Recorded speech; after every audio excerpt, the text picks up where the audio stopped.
यानी वो आज भी नहीं आएगा। यानी तुम मेरे लिए कुछ नहीं करोगे ना। यानी हम पागल हैं। हम सुबह से यहाँ बैठे हुए हैं। अस्सलामुअलैकुम, your spoken English trainer, this is Aqsa. Hey guys, आज की वीडियो में भी हम बहुत ही अमेजिंग 3 स्ट्रक्चर सीखने के लिए जा रहे हैं जो कि हम अपनी डेली रूटीन लाइफ में यूज़ करते हैं। सो आज की वीडियो बहुत ही ज़्यादा अमेजिंग एंड यूज़फुल होने वाली है। सो वीडियो को बिना स्किप किए कंप्लीट वॉच कीजिएगा। ये वीडियो आपकी स्पोकन इंग्लिश को बेहतर करने में बहुत मदद करेगी। तो चलिए वीडियो को शुरू करते हैं और सीखते हैं।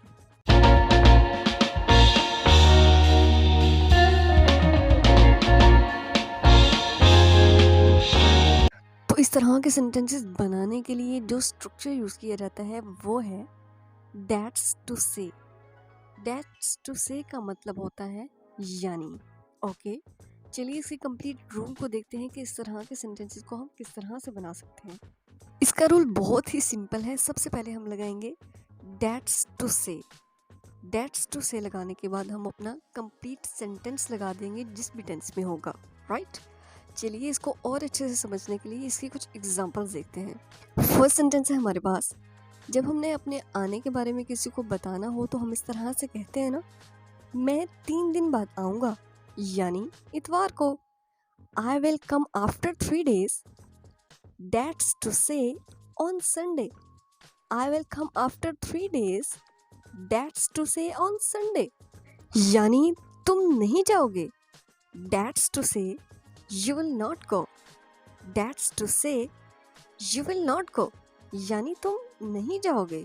जब आप किसी के इंतज़ार में बैठे हों सुबह से, तो आपको पता चले कि वो नहीं आ रहा, तो हम गुस्से में इस तरह से कहते हैं ना, यानी हम पागल हैं। हम सुबह से यहाँ बैठे हुए हैं। That's to say we are mad, we have been sitting here since morning. That's to say we are mad, we have been sitting here since morning. यानी हम पागल हैं, हम सुबह से यहाँ बैठे हुए हैं। यानी तुम मुझसे मोहब्बत नहीं करते। That's to say you don't love me. That's to say you don't love me, यानी तुम मुझसे मोहब्बत नहीं करते। यानी आज मंगल है, that's to say this Tuesday today. That's to say this Tuesday today. या फिर हम ऐसे भी कह सकते हैं, that's to say today is Tuesday. Okay, यानी ये मुझे करना पड़ेगा। That's to say I will have to do this. That's to say I will have to do this, यानी ये मुझे करना पड़ेगा। यानी वो आज भी नहीं आएगा। दैट्स टू से he will not come today as well. That's to say he will not come today as well, यानी वो आज भी नहीं आएगा। यानी तुम मेरे लिए कुछ नहीं करोगे ना। That's to say you will not do anything for me, will you? That's to say you will not do anything for me, will you? कई बार हमें इस तरह के सेंटेंसेस बोलने होते हैं ना, ये भी कोई वक्त है आने का, ये भी कोई वक्त है फ़ोन करने का, ये भी कोई वक्त है सोने का, 10 बज रहे हैं। तो इस तरह के सेंटेंसेस बनाने के लिए कौन सा स्ट्रक्चर यूज़ किया जाता है, तो चलिए स्ट्रक्चर देखते हैं। तो स्ट्रक्चर है हमारे पास, is this right time. Is this right time का मतलब होता है, क्या ये वक्त है, या फिर ये भी कोई वक्त है। आप सिर्फ इज़ दिस टाइम भी बोल सकते हैं। अगर आप राइट ना भी बोलें तो कोई मसला नहीं। ओके, तो चलिए इसके कंप्लीट रूल को देखते हैं कि इस तरह के सेंटेंसेस बनाने के लिए कौन सा रूल यूज़ किया जाता है। तो रूल है हमारे पास, सबसे पहले हम इज़ दिस राइट टाइम का यूज़ करेंगे, उसके बाद हम टू लगा देंगे, फिर हम वर्ब की फर्स्ट फॉर्म लगाएंगे और ऑब्जेक्ट लगा के अगर तो आप सेंटेंस लिख रहे हैं तो क्वेश्चन मार्क ज़रूर लगाएंगे। इस तरह से हमारा सेंटेंस कंप्लीट हो जाएगा। और अगर आप पास्ट सेंटेंस लिख रहे हैं, पास्ट सेंटेंस बोल रहे हैं, तो आप शुरू में वॉज डेट लगा देंगे। बाकी सारा रूल सेम ही रहेगा। ओके, चलिए इसके कुछ एग्जांपल्स देखते हैं ताकि इस स्ट्रक्चर की हमें मज़ीद अच्छे से समझ आ सके। तो सेंटेंस है हमारे पास, ये भी कोई वक्त है आने का, is this right time to come, और is this time to come. अगर तो आप राइट बोल रहे हैं सेंटेंस में, तो आपको राइट पर जोर देना है, जैसे is this right time to come. अगर आप राइट नहीं बोल रहे तो फिर आपको वर्ब पर जोर देना है। जैसे is this time to come, ये भी कोई वक्त है आने का, ये भी कोई वक्त है फोन करने का। Is this right time to call, is this right time to call, और is this time to call, is this time to call, ये भी कोई वक्त है फोन करने का, ये भी कोई वक्त है सोने का, 10 बज रहे हैं। Is this right time to sleep, it's 10 o'clock। Is this right time to sleep, it's 10 o'clock, और is this time to sleep, it's 10 o'clock। Is this time to sleep, it's 10 o'clock। अगर कोई रात के 12-1 बजे उठ के कपड़े धोने लग जाए तो आप उससे ऑब्वियसली यही बोलेंगे ना, ये भी कोई वक्त है कपड़े धोने का। Is this right time to wash clothes, is this right time to wash clothes, और is this time to wash clothes, is this time to wash clothes, ये भी कोई वक्त है कपड़े धोने का, वो भी कोई वक्त था नहाने का। Was that right time to take a bath?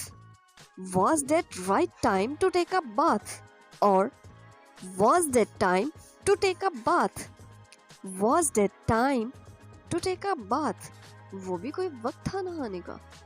अगर आप किसी सेंटेंस में वक्त की बात नहीं कर रहे तो आप वहाँ पे टाइम की जगह कुछ और भी यूज़ कर सकते हैं। जैसे ये भी कोई उम्र है शादी करने की। Is this right age to marry? Is this right age to marry? ये भी कोई उम्र है शादी करने की। ये भी कोई चीज़ है खाने की। Is this right thing to eat? Is this right thing to eat? ये भी कोई चीज़ है खाने की। ये भी कोई जगह है जाने की। Is this right place to go? Is this right place to go? ये भी कोई जगह है जाने की। ये भी कोई तरीका है बात करने का। Is this right way to talk? Is this right way to talk? ये भी कोई तरीका है बात करने का। कई बार हमें इस तरह के सेंटेंसेस बोलने होते हैं ना, मुझे पता था तुम तो आओगे ही, इसे तो मैं खाऊंगा ही, वो तो ये बोलेगा ही। तो इस तरह के सेंटेंसेस को बनाने के लिए कौन सा स्ट्रक्चर यूज़ किया जाता है, तो चलिए स्ट्रक्चर देखते हैं। तो इस तरह के सेंटेंसेस बनाने के लिए हम ऑब्वियसली का यूज़ करते हैं। ऑब्वियसली का यूज़ तब किया जाता है जब हमने किसी बात पर जोर देना है। अगर मैं कहती हूँ कि मैं आऊँगी तो इस बात में इतना ज़ोर नहीं है, लेकिन अगर मैं ये कहूँ कि मैं आऊँगी ही तो अब इस बात में दम है, इस बात में ज़ोर है, श्योरिटी है। तो यहाँ पर हम ऑब्वियसली का यूज़ करेंगे, राइट। चलिए इसके कंप्लीट रूल को देखते हैं कि इस तरह के सेंटेंसेस को हम किस तरह से बना सकते हैं। रूल है हमारे पास, सबसे पहले हम लगाएंगे सब्जेक्ट। सब्जेक्ट लगाने के बाद विल का यूज़ करेंगे, फिर हम ऑब्वियसली का यूज़ करेंगे, उसके बाद हम वर्ब की फर्स्ट फॉर्म लगाएंगे, और अगर सेंटेंस में अदर वर्ड्स हैं तो उन्हें लगा के अपने सेंटेंस को कंप्लीट कर लेंगे, राइट। तो चलिए इसे मज़ीद अच्छे से समझने के लिए कुछ एग्जांपल्स देखते हैं।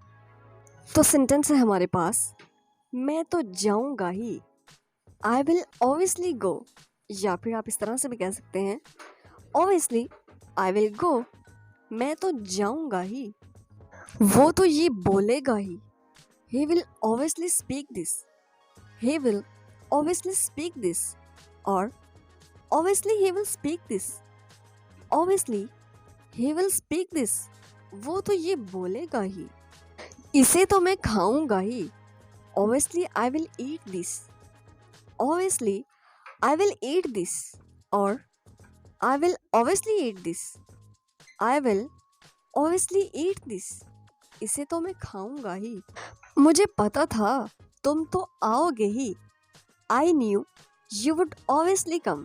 यहाँ पर would इसलिए लगाया क्योंकि यहाँ पर पास्ट की बात चल रही है।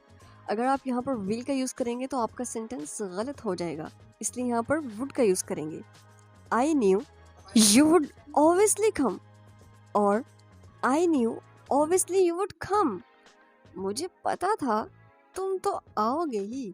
सो गाइस, रोज़ाना की तरह एक सेंटेंस आप सभी के लिए, तुम तो जाओगे ही। सो गाइस, ये सेंटेंस आपके लिए है, इसे सॉल्व करके आपने कमेंट बॉक्स में लिख देना है। देखते हैं कितने लोग इसका सही जवाब देते हैं। आई होप कि आपको ये तीनों स्ट्रक्चर बहुत पसंद आए होंगे और समझ में भी आए होंगे। सो आज के लिए इतना ही, मिलते हैं नेक्स्ट वीडियो में। तब तक के लिए अल्लाह हाफिज़।